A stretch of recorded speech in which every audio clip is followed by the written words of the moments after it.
दिन है शुक्रवार, तारीख 25 नवंबर 2022 और आप सुन रहे हैं वर्कर्स कनेक्ट रेडियो। आइए सुर्खियों से करें शुरुआत। बड़े पैमाने पर मनमाने ढंग से छंटनी करने के आरोप में ऑनलाइन खुदरा कंपनी अमेजन को केंद्रीय श्रम मंत्रालय का नोटिस। पंजाब के अमृतसर में मेट्रो बस चालकों की हड़ताल 8वें दिन भी जारी। राजस्थान में सीवर की मरम्मत के दौरान 3 मजदूरों की मौत पर राष्ट्रीय मानवाधिकार आयोग का राज्य सरकार और पुलिस विभाग को नोटिस।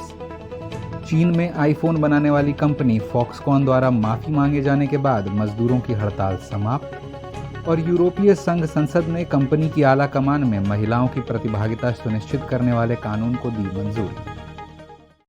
अब खबरें विस्तार से।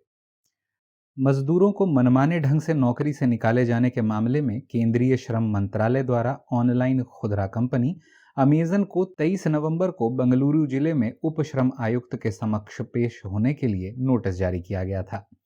बताते चलें कि notice nascent information technology employees Senate यानी NITES यूनियन द्वारा शिकायत किए जाने के बाद जारी किया गया था, जिसमें कहा गया है कि कंपनी मजदूरों को स्वैच्छिक पृथक्करण योजना यानी वॉलेंटरी सेपरेशन स्कीम लेने पर मजबूर कर रही है, जो श्रम कानूनों के विरुद्ध है। अमेजन अन्य टेक दिग्गजों जैसे कि गूगल, फेसबुक और ट्विटर की ही तरह दुनिया भर में मजदूरों की छंटनी कर रही है।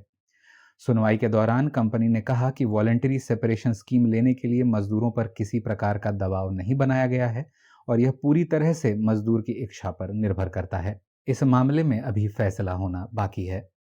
उधर अमृतसर में बस रैपिड ट्रांसपोर्ट सिस्टम यानी BRTS के कर्मचारी 16 नवंबर से पनबस के ड्राइवरों के बराबर वेतन और अन्य सुविधाओं की मांग को लेकर हड़ताल पर हैं। मेट्रो बस में 220 से अधिक ड्राइवर कार्यरत हैं, जिन्हें वर्तमान में 10,700 रुपये प्रति माह का वेतन दिया जाता है। नियुक्ति के समय ड्राइवरों को प्रति वर्ष 12% की दर से वेतन वृद्धि और दुर्घटना या मृत्यु के मामले में बीमा सुविधा देने का वादा किया गया था। हालांकि पिछले 3 वर्षों में मजदूरों को कोई वेतन वृद्धि या बीमा नहीं मिला है, जिसके कारण मजदूरों का गुस्सा फूट पड़ा है। राष्ट्रीय मानवाधिकार आयोग यानी national human rights commission NHRC ने राजस्थान राज्य सरकार, पुलिस महानिदेशक और जयपुर विकास प्राधिकरण के अध्यक्ष को 3 मजदूरों विनोद उम्र 25 वर्ष, रवि 20 वर्ष और 25 वर्षीय सनी की सीवेज ट्रीटमेंट प्लांट की मरम्मत के दौरान हुई मौत के मामले में नोटिस जारी किया है। NHRC ने पूछा है कि काम के दौरान मानक नियमों का पालन क्यों नहीं किया गया। बताते चलें कि 24 सितंबर 2021 को NHRC ने केंद्र, राज्य सरकारों और स्थानीय अधिकारियों को खतरनाक सफाई में लगे व्यक्तियों के मानवाधिकारों के संरक्षण यानी protection of human rights of persons engaged in hazards cleaning पर मानक नियम जारी किए थे। यदि आप इस मामले पर नजर बनाए रखना चाहते हैं तो हमारे चैनल को सब्सक्राइब कर लें। यदि यह खबरें आपको लाभकारी लगें तो इस लिंक को ज़्यादा से ज़्यादा लोगों के साथ शेयर करें।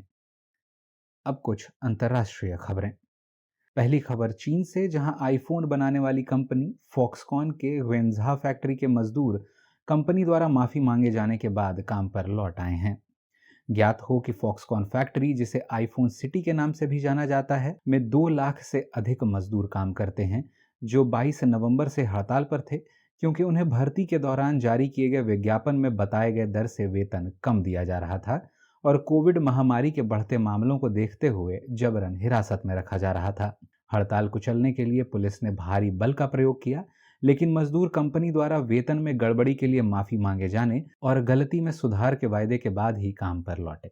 उधर यूरोपीय संसद ने कंपनियों में पारदर्शी भर्ती प्रक्रियाओं की शुरुआत करते हुए वुमेन ऑन बोर्ड्स डायरेक्टिव को अपना लिया है, जिससे अब कंपनियों को जून 2026 तक गैर कार्यकारी निदेशक यानी नॉन एग्जीक्यूटिव डायरेक्टर पदों पर कम से कम 40% या सभी निदेशक पदों पर 33% महिलाओं को नियुक्त करने की अनिवार्यता होगी। सदस्य राज्यों को खुली और पारदर्शी नियुक्ति प्रक्रियाओं का पालन करने में विफल रहने वाली कंपनियों के लिए प्रभावी और अनुपातिक दंड, जैसे कि कंपनियों पर जुर्माना लगाने वाले नियम बनाने होंगे।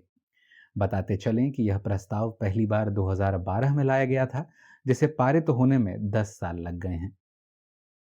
इस अंक में बस इतना ही। मजदूर जगत से जुड़ी ताज़ा तरीन खबरों के साथ मंगलवार को फिर होती है मुलाकात। तब तक के लिए दें इजाज़त।